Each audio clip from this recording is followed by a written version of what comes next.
Los judíos eran propiedad del rey, lo cual les permitía contar con cierta seguridad relativa, pues quedaban a merced de los caprichos del monarca, de la nobleza y de la jerarquía religiosa.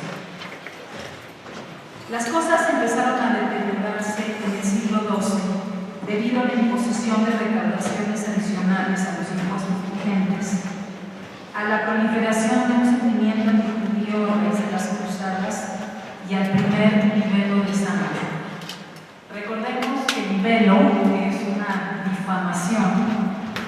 Esta en particular se basa en la falsa creencia de que para ciertos propósitos rituales, especialmente para la elaboración del Pasasimo, que se come en la Pascua, los judíos mataban cristianos para obtener su sangre. Así pues, en 1144, en la ciudad de Norwich, famosa no solamente porque van a escuchar a continuación, sino porque es el primer productor de mostaza en Inglaterra, apareció el portero William, un niño de 12 años. El sacerdote, que era tío de este muchacho, acusó a los judíos de haber cometido el asesinato, alegando que tenía claras señales de que había sido crucificado. Esta es una acusación recurrente, la supuesta crucificación de niños cristianos por parte de Dios. Pero las versiones diferían. El sacerdote exigió que se juzgara a los inculpados por medio de una ordalía, es decir, por un juicio de Dios, ya fuera por inmersión en agua o por el tacto de brasas ardientes. El juicio finalmente se suspendió, pero los ánimos entre la población no se sofocaron. Pocos años después, el asesinato de Eleazar, un judío de la localidad a quien un noble debía dinero, fue la clara represalia de una población descontenta. Después de 3 juicios que dividieron a las autoridades religiosas, entre los que sostenían firmemente que el niño había muerto a manos de los judíos y los que se mostraban escépticos, prevalecieron los que buscaban el martirio de William. El otro episodio relevante durante la Edad Media se dio en la ciudad de York, en 1190. Ya estamos a finales del siglo XII. Todo comenzó en Londres con la coronación del rey Ricardo, al que conocemos como Corazón del León. Se les había impedido a los judíos acercarse al sitio donde se llevaría a cabo la ceremonia, y un rumor de que el nuevo monarca había ordenado el exterminio de todos los judíos desató una serie de linchamientos. El rumor se irradió a todo el país, y en la ciudad de York, que no es una ciudad muy cercana a Londres, está como a 200 kilómetros, los judíos, temerosos por su suerte, le pidieron resguardo al vigilante del castillo de la ciudad, a lo cual él accedió. A la mañana siguiente, cuando éste regresó, los judíos, aterrorizados, le negaron el acceso. Furioso, el guardia volvió con el alguacil y un contingente de soldados y lugareños enardecidos. Los judíos fueron sitiados durante varios días hasta que la falta de alimento, evidentemente la falta de armas y la desesperación los condujo a cometer un suicidio masivo. Fue, por decirlo de algún modo, la masada inglesa. Este episodio tuvo tal impacto que fue el punto de partida para que años después, siglo XX, del siglo XX, el escritor judío francés André Schwarzbart escribiera El último de los justos, del cual entiendo que se hizo luego una película. Y es precisamente este acontecimiento en York lo que detona toda la saga que escribe. 4 años después de este infame episodio, en 1194, se decretaron las ordenanzas de los judíos, mediante las cuales sus propiedades y posesiones quedaron registradas. El encono aumentaba. Un nuevo nivel de sangre surgió a mediados del siglo XIII. En 1194 1255, en la ciudad de Lincoln, desapareció Hugo, un niño de 8 o 9 años. El relato que se divulgó fue que los judíos lo habían torturado, crucificado y asesinado, después de lo cual destriparon el cuerpo para cumplir con sus artes mágicas y arrojaron los restos al río, mismos que habían sido devueltos por la corriente, lo cual los obligó a enterrar el cadáver.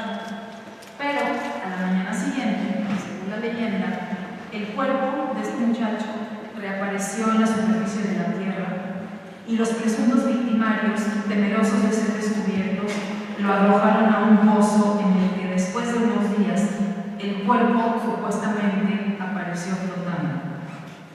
A partir de este momento, la asociación entre el velo de sangre y el envenenamiento de pozos se convirtió en una especie de doble mito. Y esto lo podemos ver concretamente en la obra del contemporáneo y rival de Shakespeare, Christopher Marlowe, El judío de Malta, en donde el protagonista, el judío Barrabás, nada menos el nombre, acaba envenenando a todo un convento de monjas. Y de aquí viene el doble. Pero por seguir con este escabroso relato, el cuerpo realmente apareció casi un mes después cerca de la casa de un judío que se vio obligado a confesar e incriminar a sus correligionarios. El caso, es muy importante subrayar esto, concluyó con la primera ejecución que un monarca llevó a cabo por asesinato ritual. El impacto se dejó sentir tiempo después en una balada popular,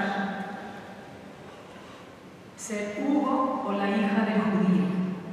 La variante, ¿por qué la hija del judío? La variante en el relato fue la introducción en la historia de una niña judía que engaña a quien sería una víctima. Supuestamente este niño Hugo está jugando a la pelota fuera de la casa del judío donde vive esta niña. Y la pelota rompe un vidrio, va a la casa y la niña, para devolvérsela, lo engaña diciéndole que le va a dar nada menos que una manzana.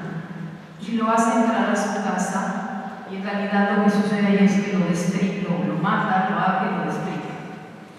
Esta difamación también fue motivo de inspiración para Geoffrey Chaucer, el poeta más famoso del medievo y autor de los cuentos de Canterbury. La incorporara en una de sus historias, que es el cuento de la Priora, el fragmento. Aquí habla una monja, la Priora, y dice: como ya se ha dicho, este niño va siempre cantando alegremente. Como ya se ha dicho, este niño va siempre cantando alegremente alma de renuncia, cuando al hilo venir atravesaba el viento, pues la dulzura de la madre de Jesucristo había traspasado tanto su corazón que no podía contener las alabanzas en su no mientras iba de camino.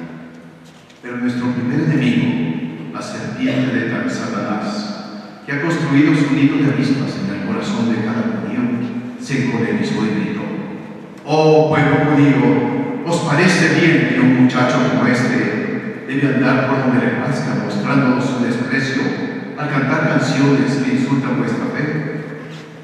Desde entonces, los judíos comenzaron a conspirar para mandar al niño fuera de este mundo. Para ello contrataron a un asesino, un hombre que tenía un escondite secreto en una callejuela.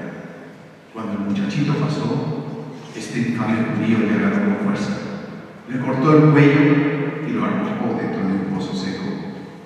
Sí, lo echó en un pozo negro en el que los judíos vacían sus intestinos. Pero, ¿de qué puede aprovechar vuestra malicia o condenada raza de nuevos Herodes? El crimen se descubrirá, esto es cierto, y precisamente del lugar que servirá para aumentar la gloria de Dios. La sangre clama contra vuestro crimen, contra vuestro perverso crimen. El efecto de este libelo fue tan pernicioso que incluso llega al siglo XX. A A principios del siglo pasado, un escritor de la localidad distribuyó un folleto en el que identificaba el lugar donde presuntamente se había llevado a cabo el asesinato del tal Hugo y el pozo donde se había arrojado el cuerpo. Tiempo después, los habitantes del lugar se reunieron y decidieron derribar la casa, pero preservar el pozo. Sin embargo, no pasó mucho tiempo para que uno de los hombres de Lincoln confesara que él mismo había perforado el pozo apenas unos días antes.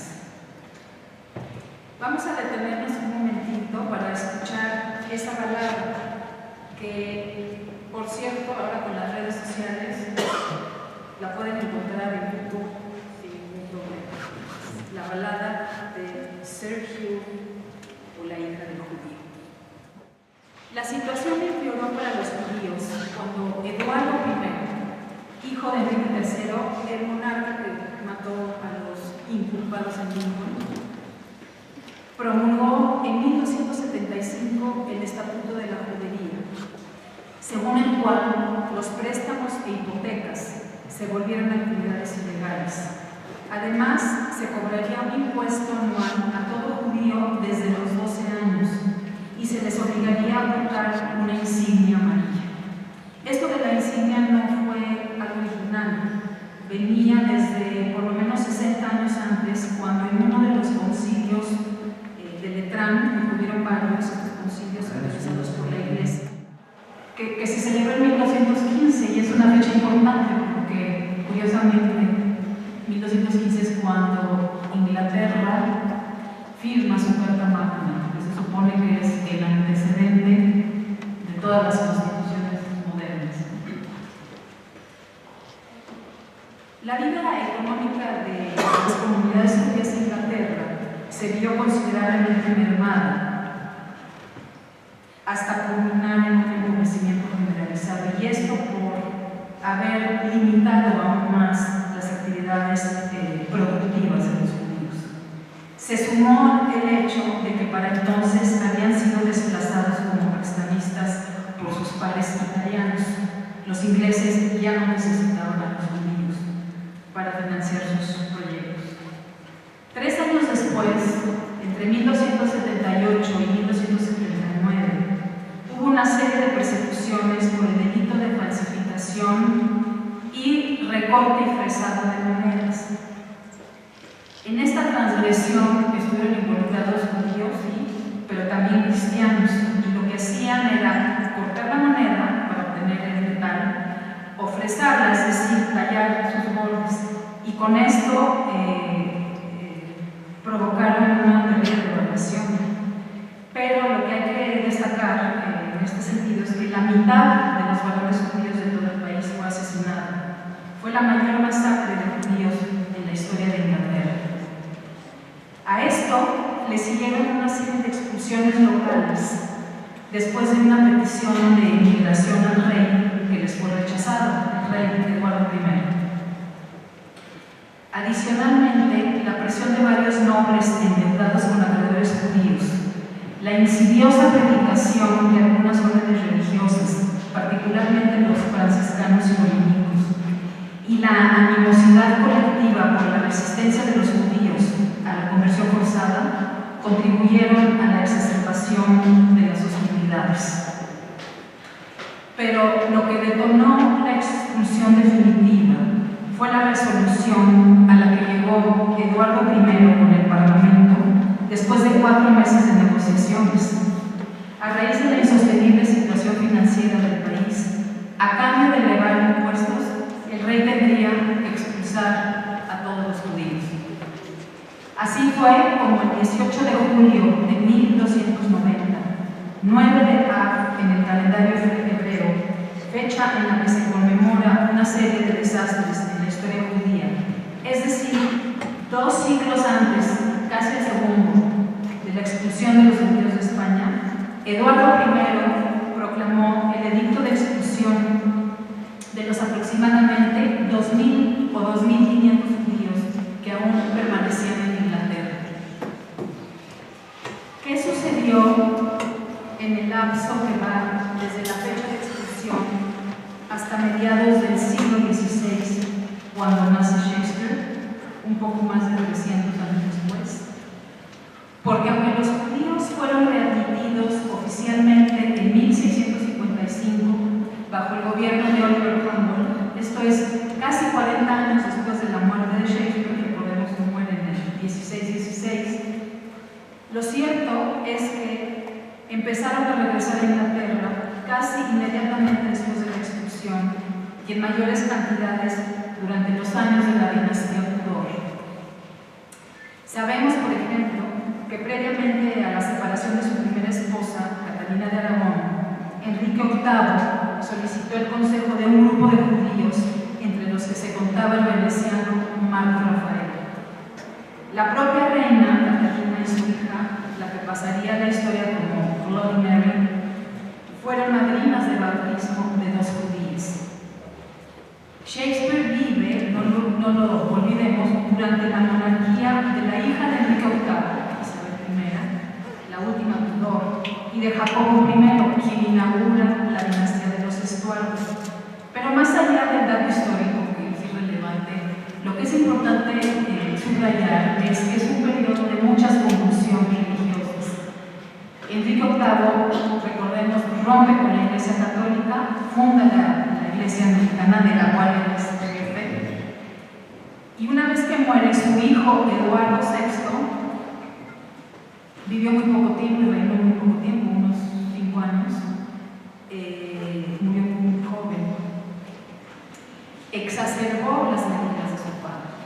Muerto Eduardo, sube también un lapso muy breve, la tal Bloody Mary, María, que es hija de Catalina de Aragón, súper católica, y ella hace una persecución implacable de protestantes. Entonces es volver al catolicismo, y luego viene Isabel I, su media hermana, y pues vuelve al protestantismo. Entonces en la sociedad inglesa se produjo un efecto muy corrosivo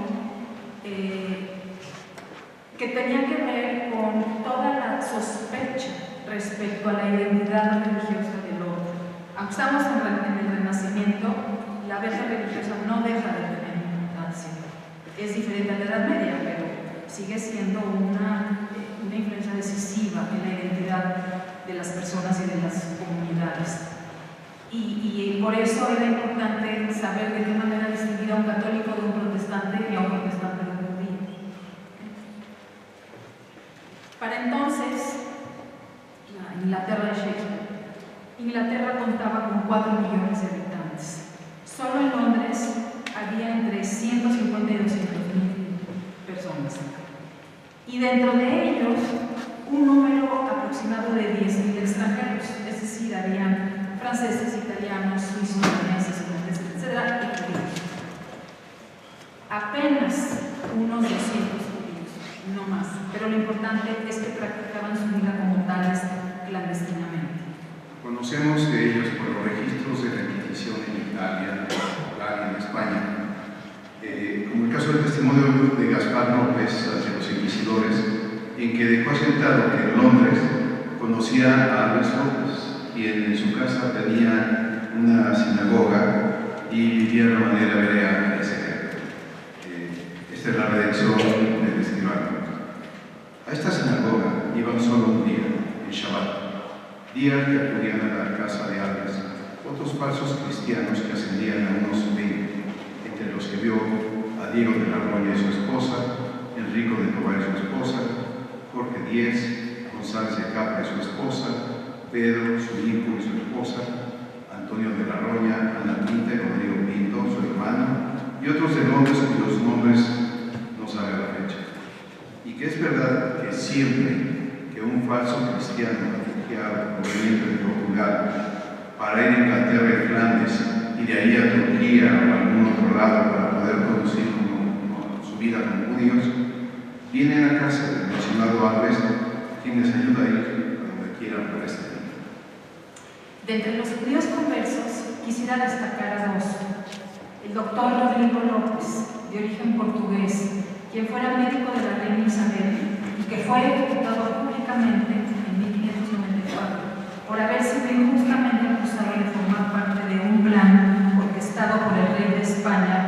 acérrimo enemigo de Isabel Felipe II, para envenenar a la reina inglesa. Según el historiador de la época, William Campbell, en el cadalso, López dijo que amaba a la reina tanto como a Jesucristo, lo cual, añade el cronista, viniendo de un hombre de la fe judía, provocó la risa de no pocos presentes. Fue, por decirlo de algún modo, el affaire Dreyfus de la época, y tendrá resonancias en el mercado de Venecia, como veremos más adelante. En este momento, Shakespeare tiene 30 años. El otro caso es el de Emilia Bassano, mujer muy bella y destacada compositora y escritora, descendiente de judíos italianos. Fue hija ilegítima de un músico italiano de la corte de Isabel I y amante del mecenas de la compañía teatral de Shakespeare, por lo que es probable que a través de él, o incluso de su propio esposo, de Emilia, otro músico de la corte, hubiese conocido a Shakespeare. Hay que recordar que Shakespeare y sus contemporáneos fue una enorme proliferación de dramaturgos, formaron compañías teatrales y su sobrevivencia dependía, uno, de las representaciones en el famoso Globe, en el caso de Shakespeare predominantemente, pero había una gran variedad de teatros en la época isabelina. Y la otra era por representaciones en la corte, y es ahí por lo que el patronazgo o el mecenazgo era tan importante. De Emilia Bassano, algunos han conjecturado que posiblemente es la famosa Dark Lady o Dama Oscura que se menciona en los sonetos de Shakespeare. Dama oscura por el color de su piel y de su cabello, y a la que Shakespeare le dedica buena parte de sus sonetos, que dicen que es la insinuación de que además eran amantes, pero eso no está del todo comprobado. Pero si bien es El mercader de Venecia la obra con la que solemos relacionar a Shakespeare y los judíos, esta no es la única en la conversación. En Mucho ruido y pocas nueces, o tanto para nada, Much Ado About Nothing, nos encontramos con la pareja más peleonera, pero sorprendentemente la mejor avenida de todo Shakespeare, Benedicto y Beatriz. Se gusta, pero se están haciendo la guerra, se están haciendo de robar todo el tiempo. Hay una escena en la que Benedicto se queda solo, una vez que Beatriz se retira, después de avisarle, muy de mala gana, que sus compañeros lo esperan para cenar. El tono de burla es evidente en el remedio que él hace de las palabras de la desdeñosa mujer, ante quien él también disimula desinterés. Contra mi voluntad me han enviado a llamarte para cenar. Esto tiene doble sentido. No tomé más molestias por tus gracias que las que tú tomaste por agradecerme. Es como decir, cualquier molestia que me tomo por ti es lo mismo que dar las gracias.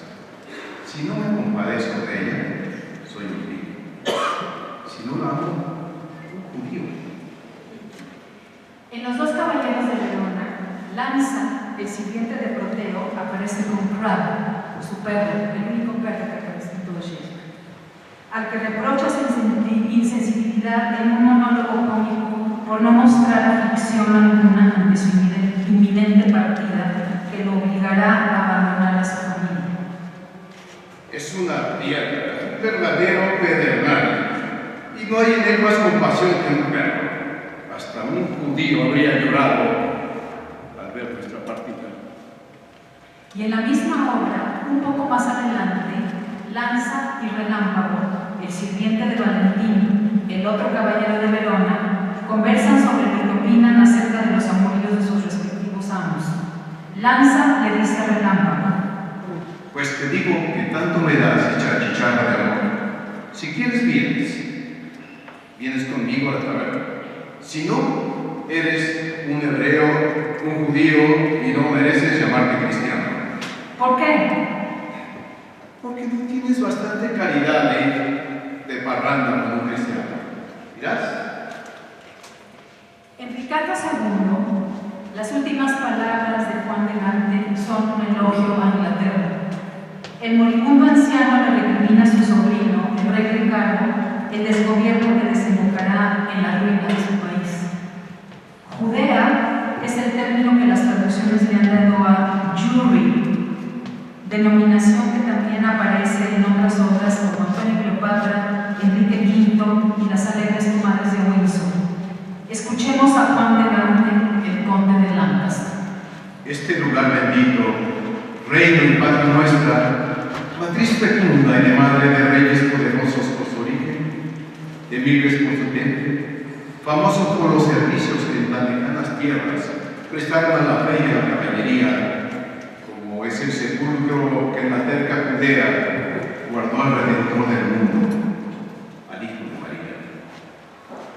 En la primera parte del Duque IV, el inmenso Falstaff miente descaradamente, como es su costumbre, ante sus amigos y el príncipe Hal sobre su supuesto triunfo en el atraco de la madrugada, cuando en realidad fueron el propio príncipe y su cómplice, embosados, quienes los despojaron del dinero que habían robado.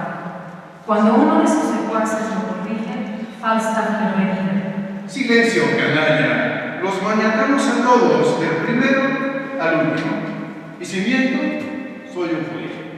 Un hebreo judío. Una de las brujas enlista todo lo que ha de contener el caldero hirviendo en Macbeth. Diente de lobo, escama de dragón, momia de bruja, garguero y estómago de voraz tiburón de agua salada, raíces y punta de noche amargada, de infame judío y de blasfema, vides cabra y raíduras de pelo. Y llegamos al Mercader de Venecia.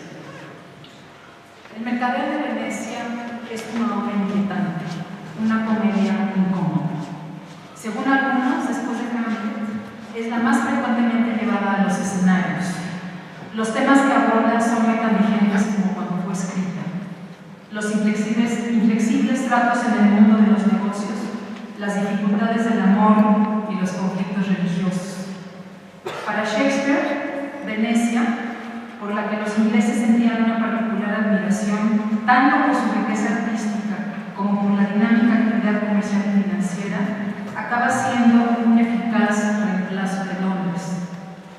Cuenta la historia de Antonio, el mercader que da el título a la obra, quien en un acto de generosidad hacia su amigo Bassanio pone en riesgo su vida al fallar en el pago de la fianza que contrajo con Shylock, el judío prestamista y uno de los personajes más complejos y fascinantes del repertorio shakespeariano. Según otros, proviene de Shala o Shelach en hebreo, nieto de Sem o Shem, el hijo mayor de Noé y padre de Eber, de donde proviene la palabra hebreo. Todo esto lo encontramos en el libro de Génesis. Finalmente, hay quienes sostienen que deriva de una palabra inglesa del siglo XVI, Shylock o Shallock, que alude a un holgazán reprobado. Si bien Shylock solo aparece en 5 de las 20 escenas, su impacto es tal que cuando la obra fue registrada, el título alternativo fue El judío de Venecia, eco de su muy popular predecesora, que mencionábamos hace un rato, El judío de Malta, de Christopher Marlowe. Shylock no disimula su odio a Antonio. Este lo ha maltratado en los negocios, un ámbito de por sí despiadado, y lo ha humillado como judío. Shylock carga puestas las afrentas milenarias de su pueblo y Antonio encarna al enemigo atávico. Lo odio porque es cristiano, pero más porque con ruin insensatez cuesta dinero gratis, haciendo así bajar la tasa de intereses en Venecia. Si alguna vez le puedo robar, cebaré las estar rencor por el cielo. Él odia a mi sagrado pueblo y se burla incluso en reuniones de mercaderes de mí, de mis contratos, de mi justa ganancia que él llama usura. Maldita sea mi tribu si lo perdono. La palabra usura, que significa el resultado del uso del dinero, se ha fundido con el fardo del insulto hasta volvernos indistintos. No hay que olvidar que a pesar de las prohibiciones religiosas en la Edad Media, los principales banqueros de la nobleza eran las distintas órdenes que surgieron durante las cruzadas, como los caballeros hospitalarios y los templarios, y que cobraban entre el 20 y el 30% de interés. Los cruzados solían firmar un préstamo antes de partir y recibían un documento escrito canjeable por monedas de oro o plata al llegar a la ciudad de Acre o Acre, cerca del puerto de Haifa. Ya en el Renacimiento, inspirado por lo que sucedía en Suiza y Holanda y consciente de que los tiempos de expansión comercial demandaban cambios, Enrique VIII decretó el acta contra la usura, que en realidad significó la legalización de los préstamos a un interés del 10%. La gran ironía es que tanto el padre de Shakespeare como él mismo fueron prestamistas. A John Shakespeare lo acusaron un par de veces por violar las leyes al haber cobrado por lo menos el doble de la tasa oficialmente aprobada. De Shakespeare sabemos que la única carta dirigida a él que llega hasta nosotros es la que escribió su vecino en Stratford, Richard Queenie, el 25 de octubre de 1598. La carta está titulada "A mi querido buen amigo y compatriota señor William Shakespeare", en la que le solicita un préstamo por 30 libras. No era poca cosa. Para ayudarme a salir de todas las deudas que tengo en Londres. Shakespeare nunca recibió la carta porque se encontró entre los papeles de Queen. Y afortunadamente llega hasta nosotros. Pero volvamos a Venecia. Después de tratar de convencer infructuosamente a Antonio de que el lucro es bendición si no es con robo, Shylock le asesta al cristiano una serie de reproches. Señor Antonio, en más de una ocasión me habréis menospreciado de real por mis bienes y por mis intereses. Siempre paciente me encogí de hombros, pues el sufrir es marca de mi tribu. Me tratáis de infiel, de perro sanguinario, y en mi cabal de hebreo escupí solo porque hago uso de lo mío. Ahora al parecer necesitáis mi ayuda. Vamos a ver. Venís a mí diciendo: Shiloh, querríamos dinero. Eso decís después de empapar de saliva mi barba y darme puntapiés como un perro para que no entre en casa. Pedís dinero. ¿Qué debería deciros? Debería ser: ¿tiene un perro dinero? ¿Es posible que un camp preste 3.000 ducados? ¿O debería mostrarme con voz de vasallo que contiene el aliento susurrados? Noble señor, el miércoles pasado me supisteis, tal día me echasteis a patadas, otra vez me tratasteis de eterno. Por esas cortesías os tengo que prestar tanto dinero. Inamovible, Antonio le responde: Lo más probable es que vuelva así a tratar. Escupirte de nuevo, echarte otra vez. Si prestas el dinero, no lo hagas como amigo, pues cuando la amistad se hizo fértil con el metal estéril del amigo, antes préstaselo a tu enemigo, y si no cumple, podrás con mejor cara exigirle la multa. Shylock no pretende cobrarle interés a Antonio. A simple vista parece querer congraciarse con él y dejar atrás las rencillas acumuladas. Os hablo de interés, de amistad, de ganar vuestro aprecio, de olvidar los estigmas con los que me ensuciasteis alguna vez, de suplir lo que os falta sin tener ni un céntimo de interés por la suma. ¿Y no me oís? Es una oferta buena.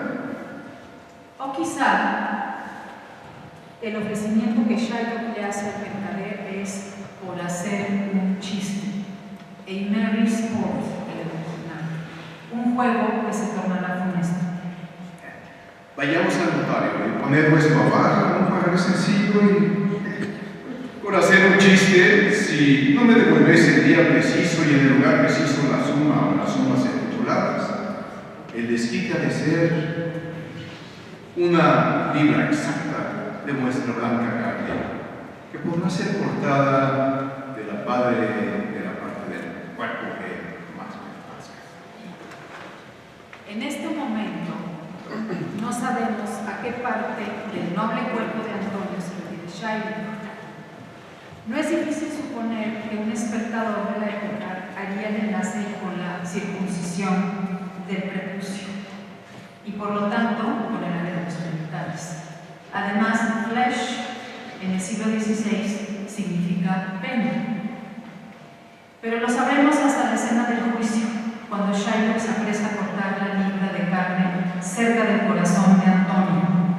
Y esto tiene una conexión con la idea presente tanto en el Antiguo como en el Nuevo Testamento de la circuncisión del corazón. Por ejemplo, en Deuteronomio leemos: y circuncidará Jehová tu Dios tu corazón y el corazón de tu simiente, para que ames a Jehová tu Dios con todo tu corazón y con toda tu alma, a fin de que tú vivas. Este es el momento en que el pueblo judío está entrando a la tierra prometida. Pero para no desviarnos mucho en cuestiones bíblicas, porque el tiempo no nos da, dejemos por sentado que con el tiempo la expresión libra de carne, a pound of flesh, se ha usado como equivalente de una exigencia justa pero irracional. No es del puño de Shakespeare. En consonancia con su tendencia a recurrir a otras fuentes para fraguar sus historias, la tomó de un par de obras previas. Pero es cuando su hija Jessica, la hija de Shylock, huye con un cristiano, Lorenzo, llevándose sus monedas y joyas, cuando el deseo de venganza en Shylock se recrudece. Finalmente, siente que tiene Antonio en sus manos ante las noticias del naufragio de sus embarcaciones. Dada la imposibilidad de pagar la fianza porque pierde todo, uno de los amigos de Antonio trata de disuadir a Shylock de insistir en su reclamo. Seguro estoy de que no querrá su carne. ¿Qué se puede hacer con eso?, pregunta Salegio atizando a Shylock. Su respuesta es una de las autodefensas más potentes en todo Shakespeare. ¿Qué se puede hacer con todo eso? Darla de cebo a los peces. Si no sirve de alimento para nada más, al menos alimentará mi venganza. Me ha denigrado y me ha hecho perder $500,000. Se ha reído de mis pérdidas, se ha burlado de mis ganancias, ha despreciado mi pueblo, ha desbaratado mis negocios, ha enfriado a mis enemigos, ha enardecido a mis enemigos. ¿Y cuál es su motivo? El judío. ¿Qué? ¿No tiene ojos el judío? ¿No tiene el judío manos, órganos, miembros, sentidos, emociones, pasiones? ¿No se alimentan de la misma comida? ¿No se lastima con las mismas armas? ¿No se expone a las mismas enfermedades? ¿No se cura con los mismos remedios? ¿No se calienta con el mismo verano y se enfría con el mismo invierno? Si nos hacéis un corte, nos sangramos. Si nos hacéis cosquillas, no morimos. Si nos ponéis veneno, no morimos. Y si nos hacéis un agravio, no habremos de vengarnos. Si somos iguales a vosotros, cristianos y lo demás, también en eso hemos de parecernos. Si un judío agrade a un cristiano, ¿qué más seguro muestra este? ¡La venganza! Si un cristiano agrade a un judío, ¿cuál tendría que ser su resignación de que otro cristiano? ¡La venganza! La infamia que me enseñáis la pondré en ejecución, y mal habrá de irme para que no mejore la instrucción. Un par de escenas después, Shylock hace oídos sordos a los ruegos de Antonio, que ha sido enviado a prisión ante su insolvencia. Quiero mi pagaré. No hables contra él. Hice un juramento. Cobrarle pagaré. ¿Cómo llamaste perro sin motivo? pero ya que soy un perro, alerta a mis colmillos. Quiero mi pagaré, no oigo lo que dices, quiero mi pagaré, no digas más. No voy a ser un necio débil y obcecado que mueve la cabeza, se aplaca y suspira, y cede a ruegos de cristiano. No me sigas, no quiero palabras, quiero mi pagaré. Pagaré, en inglés bond, palabra que también significa lazo. Los destinos del mercader y del judío de Venecia quedarán inexorablemente atados. En su libro Nostalgia del absoluto, el gran erudito y crítico literario George Steiner nos advierte: quizá podríamos decir que en toda gran batalla uno empieza a hacerse semejante a su oponente. Shylock se vuelve tan implacable como sus detractores, pero a diferencia de ellos, su condición es precaria. Como judío es doblemente vulnerable, es extranjero e infiel. En la escena de juicio, la escena climática de la obra, Shylock desafía a la Venecia que lo ha denigrado y se rehúsa a doblegarse a las exhortaciones del duque para perdonar a Antonio. Dice el duque: Shylock, el mundo piensa, y yo también, que solo ostentas este aire de maldad hasta el desenlace, para después mostrar pena y misericordia aún más raras que esta rara crueldad que aparentas. Y mientras ahora exiges el desquite, una libra de carne del pobre mercader, luego renunciarás no solo a la pena, sino que movido por una humana bondad, perdonarás gran parte de la deuda, mirando con piedad las pérdidas que se han amontonado a sus espaldas, capaces de hundir a un rey de mercaderes y arrancar con pasión sobre su estado a pechos de metal y a corazones pétreos, a los turcos más fieros y a tártaros, nunca muy diestros en la cortés ternura. Judío, esperamos una gentil respuesta. Pero Shylock, inapelable, le responde: Ya he informado de mi intento, vuestra señoría, y por nuestro sagrado sábado juré exigir el castigo y la deuda estipulados. Y si me lo negáis, traiga la maldición sobre vuestras leyes y la libertad de vuestro Estado.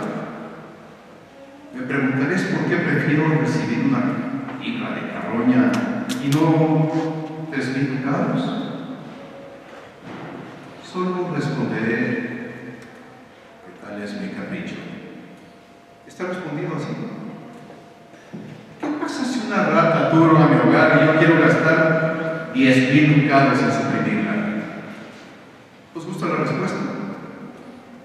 Hay quien no soporta ver en su mesa un lechón, quien enloquece con solo ver un gato y quien al oír sonar la gaita en sus narices no puede contener la orina, puesto que el instinto, señor de las pasiones, las gobierna justo, según lo que le agrada o le repugna. En cuanto a vuestra pregunta, pues no se aduce ninguna sólida razón para no soportar un lechón con boca abierta, por la vista del necesario gato inofensivo, la gaita ranuda, que no se haga de, por la fuerza, tener que someterse a esa venganza inevitable de ofender, siendo uno el ofendido.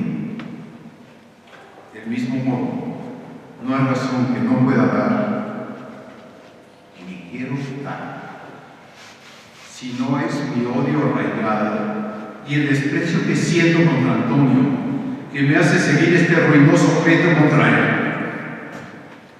¿Os parece mi respuesta? Su contundencia y su elocuencia no serán suficientes. Venecia, su gobierno y sociedad se empeñarán en degradarlo y lo logran. Líneas adelante, Antonio, dirigiéndose a su amigo Bassanio, quien intenta aplacar a Shylock, dice: Recuerda, te lo pido, que hablas con el judío. Es como si fueras a la orilla del mar y a la marea alta le pidieses bajar. Es como si al lobo preguntases por qué hizo a la oveja vagar por su propio. Es como si prohibieras a los pinos mover sus altas copas y hacer ruido cuando el soplo del cielo las agita. Es como si con el más duro esfuerzo tratases de ablandar. ¿Existe algo más duro? Su corazón judío.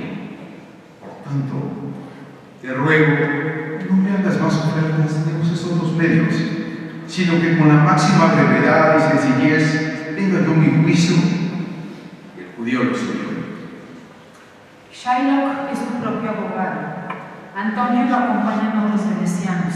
Entre ellos destaca Graciano, quien sin duda es el personaje antisemita más virulento de la obra. Se dirige a Shylock con palabras punzantes. Maldito seas, perro judío. Maldita la justicia que vivir te permite. ¿Hacéis que dude de mi fe como Pitágoras? Piense que se encarnan las almas de los animales en cuerpos de hombre. Tu espíritu salvaje vivió dentro del lobo que ahorcaron para masacrar a hombres, y su cruel alma se escapó de la horca para adentrarse en ti cuando aún habitabas en tu sucia madre, pues que son tus deseos los de un lobo, insaciables, voraces, sanguinarios.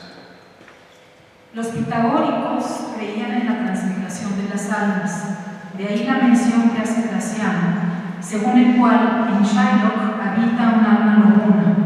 Sabemos que el patronímico López proviene del lobo, y aquí la alusión que hacíamos antes sobre el médico de la reina Isabel incriminado por clamar su muerte. ¿Acaso, interroga Stephen Greenblatt en su libro Will in the World, no es ese lobo ahorcado, Rodrigo López, cuya muerte en el cadalso Shakespeare pudo haber presenciado y cuyos ecos escuchamos en este parlamento? Porcia, la esposa de Bassanio, vestida de doctor en leyes para defender a Antonio, intenta disuadir a Shylock de proseguir con la querella. Pronuncia uno de los parlamentos más apasionados y multicitados de la obra. No es la obligación, cualidad de la clemencia, sino que suave lluvia cae del cielo en la tierra a sus pies, bendita por 2 veces, pues bendice a quien la da y a quien recibe. Poderosa entre que tiene más poder, adorna mejor que la corona al monarca en su trono, pues el cetro representa la fuerza del poder temporal y es atributo de majestad y de respeto, y de donde emanan el temor y el miedo que nos inspira un rey. Mas la piedad supera al cetro que domina.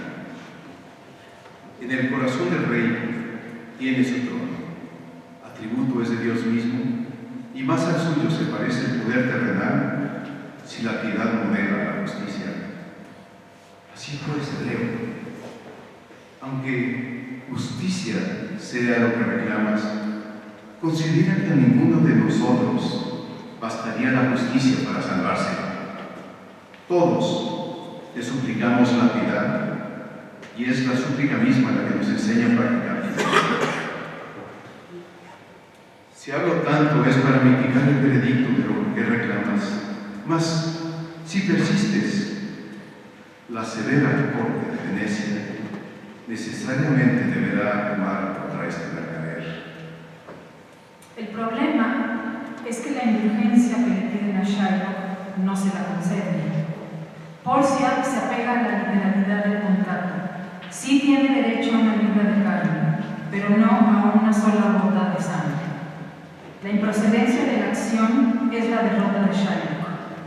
Este pretende ajustar cuentas dándose por bien servido con la mera devolución del monto original. Pero es demasiado tarde. Según las leyes de Venecia, por el solo hecho de haber atentado contra la vida de un cristiano, merece la muerte. Antonio y el duque se ufanan de una compasión que que en el fondo es una impostura. Shylock tendrá que dar una parte de su patrimonio al Estado y la otra a Antonio, quien le da la estocada final. El judío, además, ha de convertirse al cristianismo. La muerte de su identidad, su muerte espiritual, es la alternativa a su muerte física. Es así como Shylock pierde todo: a su hija, sus bienes y su fe. Ante la sentencia de la conversión forzada, eso sí del puño y letra de Shakespeare, puesto que no aparece en ninguna de las fuentes que conoció, Shylock, abatido, responde: I am content, estoy satisfecho, y pide retirarse. Su malestar es nuestro. Shylock sale definitivamente del escenario, aunque la obra aún no termina.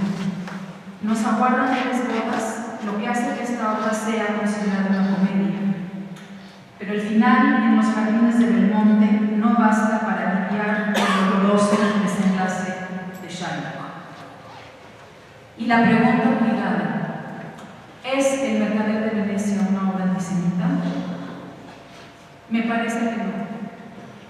Concuerdo con Michael Kahn, director teatral judío estadounidense, que ha llevado a los escenarios varias obras de Shakespeare, respecto a que el extraordinario parlamento no tiene ojos de judío, no pudo haber sido escrito por un antisemita. Shakespeare exhibe el antisemitismo del que la Inglaterra isabelina, después de más de 300 años desde la expulsión de sus judíos, no se había podido despojar. Y en esa exposición veo más una denuncia que una glorificación. Por consideraciones de tiempo y costo, las obras de Shakespeare suelen cortarse. La decisión que tome el director al respecto exalta o delata su interpretación. Por ejemplo, Porcia, que no solo habla de misericordia, es incapaz de darla, también es racista. Cuando uno de sus pretendientes, entre los cuales estaba Bassanio, pero no era el único, estaba el príncipe de Marruecos, fracasa en sus intentos por conquistarla y se retira, ella dice que todos los de su aspecto tengan la misma suerte.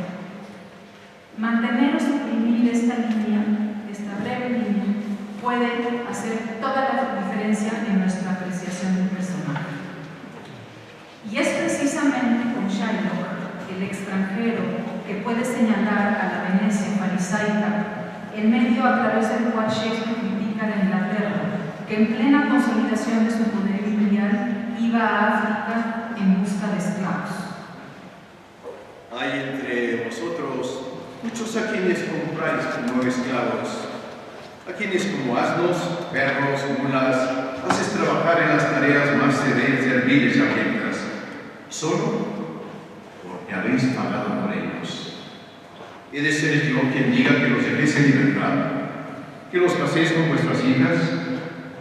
Quien pregunte por qué bajo su carga sudan, y por qué no son sus camas blandas como las vuestras, y sus paladares regalados con los mismos manjares.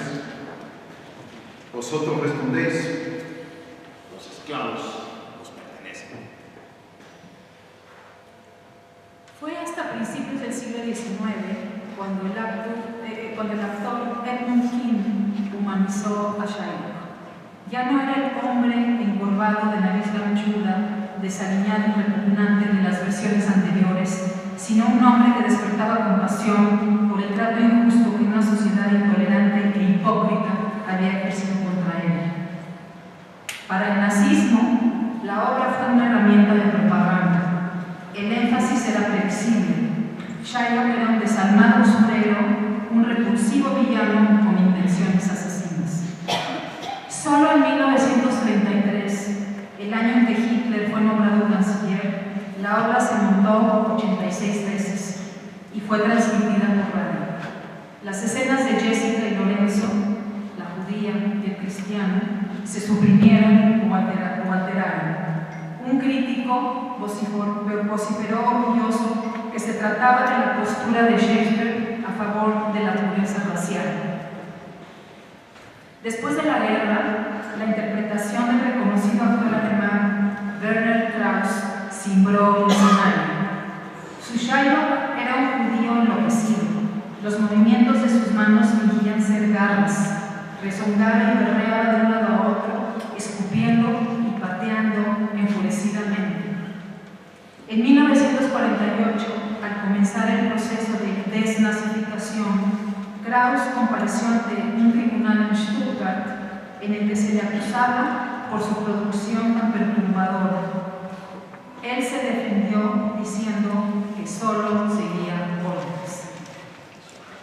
Se vio obligado a pagar una multa y mantenerse al margen de su actividad laboral durante algún tiempo, después del cual retornó consiguiendo varios premios. Pero a partir de 1945, el mercader de Venecia ha sido objeto de varias miradas, entre las cuales cabe destacar la producción de George Tabori, judío húngaro y sobreviviente del Holocausto, quien hizo un montaje que incluía una obra dentro de la obra, Los prisioneros del campo de concentración de Theresienstadt montan la obra para los guardias nazis. En 1999, Tibor Eger-Bari, dramaturgo judío canadiense, escribió El mercader de Venecia en Auschwitz, influenciado por las experiencias del escritor y también sobreviviente del Holocausto Primo Levi. En Israel, esta obra nunca ha sido muy popular, pero para Barry Kay, la producción que hizo en 1980, el móvil era muy claro. La escena de la conversión debía ser omitida.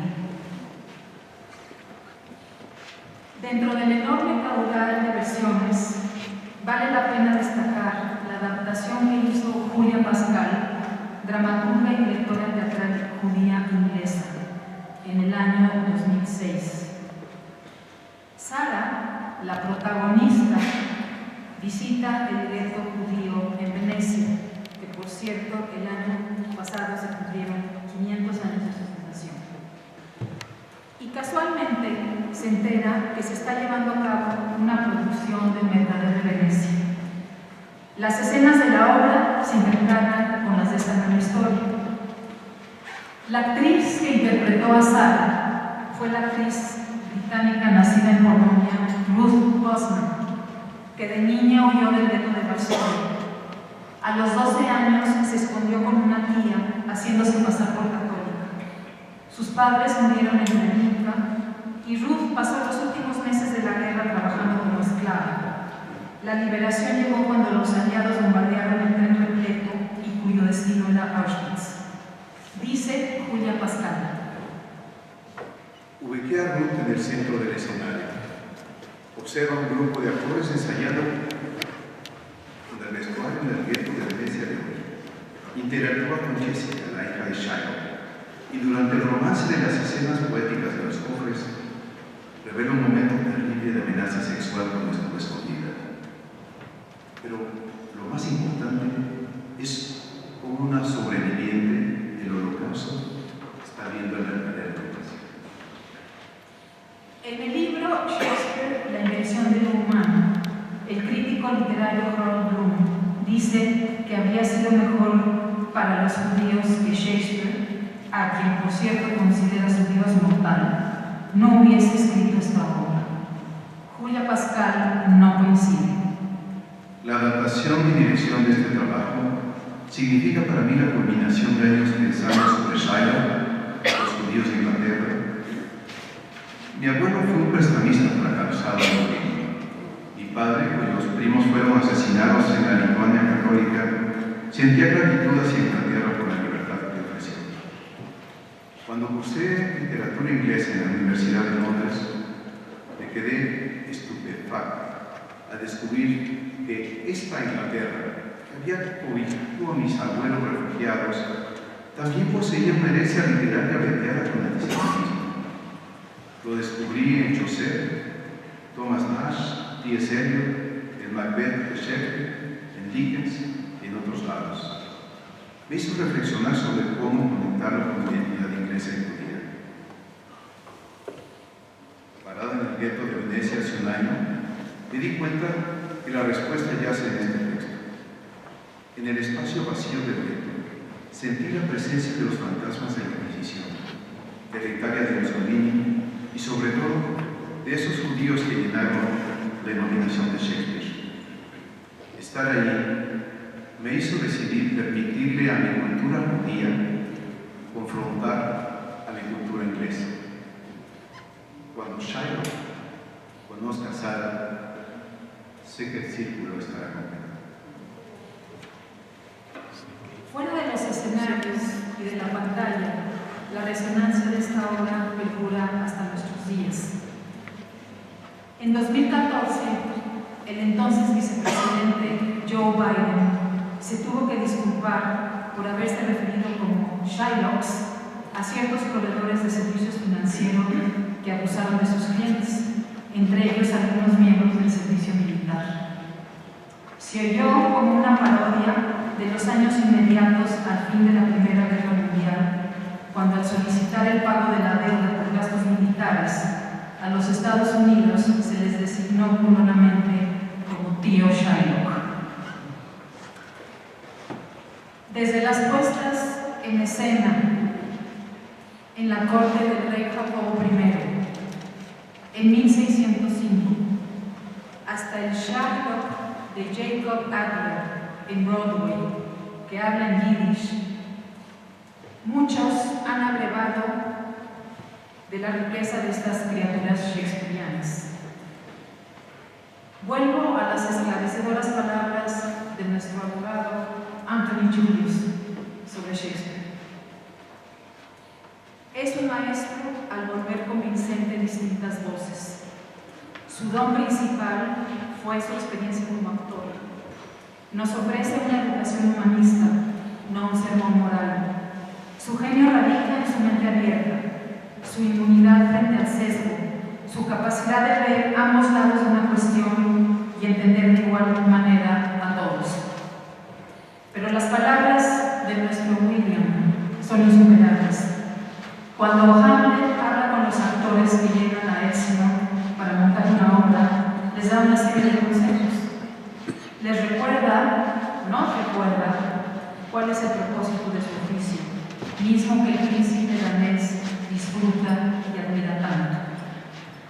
Lo mismo al principio que ahora fue y es presentarle, como quien dice, un espejo a la naturaleza, mostrar a la virtud sus propios rasgos, al desdén su propia imagen y a la edad y al cuerpo mismo del tiempo su forma y su sello.